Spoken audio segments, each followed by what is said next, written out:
సనాతన ధర్మంలో కుంభమేళాకు అధిక ప్రాధాన్యత ఉంది.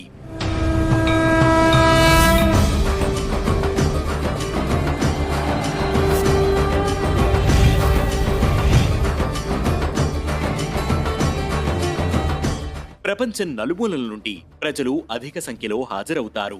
నిజానికి 3 రకాల కుంభమేళాలు ఉంటాయి. ప్రతి 6 ఏళ్లకోసారి నిర్వహించేదాన్ని అర్ధ కుంభమేళా అంటారు. ఇది ప్రయాగ్రాజ్, హరిద్వార్లో మాత్రమే జరుగుతుంది.